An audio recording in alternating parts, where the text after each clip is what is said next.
हम विश्वास रखते हैं सच्ची खबरों पर, खबरें जो जगाएंगी आपको। देखिए, ये एक बहुत पुराना चैरिटेबल एक इंस्टीट्यूशन है।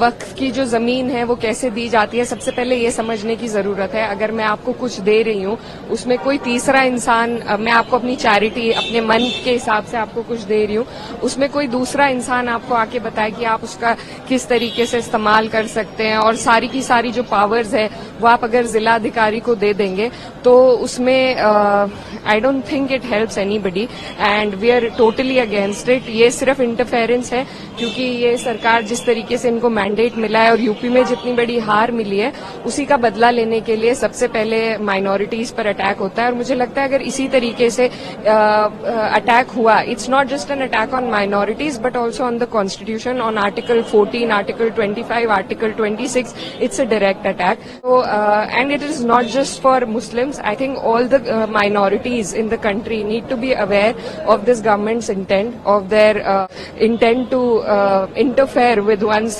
personal beliefs and religious institutions. So I think this is not what my country stands for. This is not what my constitution stands for, and we stand against this bill and we will oppose it tooth and nail. देखिए, superficially ये जो सरकार है कुछ भी बदलाव लाने के लिए हमेशा महिलाओं का इस्तेमाल, मैं खुद एक मुस्लिम महिला हूं और मैं बहुत अच्छी तरीके से, पहले भी जब ट्रिपल तलाक का बिल आया था तो भी यही कहा गया था, पर मेरी मांग भी थी, मैंने मिनिस्टर ऑफ एजुकेशन से मांग करी थी कि आप अगर महिलाओं के लिए कुछ करना चाहते हैं तो आप उन्हें पहले पढ़ाइए, और अगर ये उसमें महिलाओं को इंक्लूड करना चाहते हैं, वो एक सिर्फ वो स्टिपुलेशन नहीं है, इसमें सारी पावर जिलाधिकारी को दी गई है, इसमें सारी पावर, इसमें और people from other communities have to be a part of it.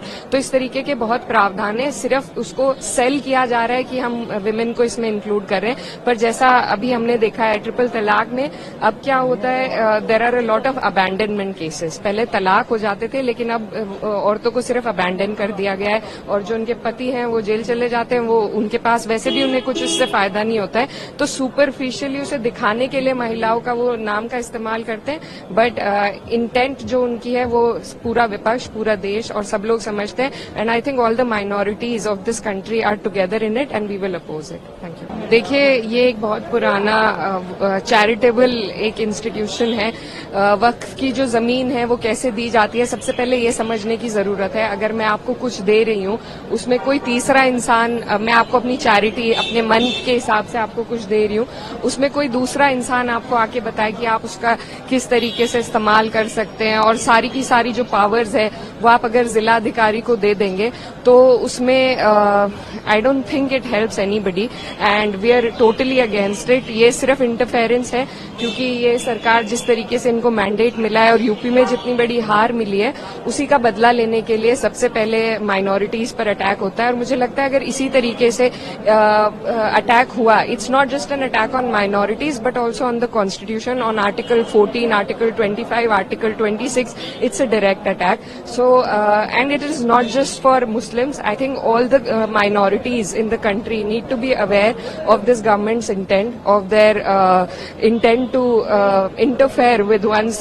personal beliefs and religious institutions. So I think this is not what my country stands for. This is not what my constitution stands for, and we stand against this bill and we will oppose it tooth and nail.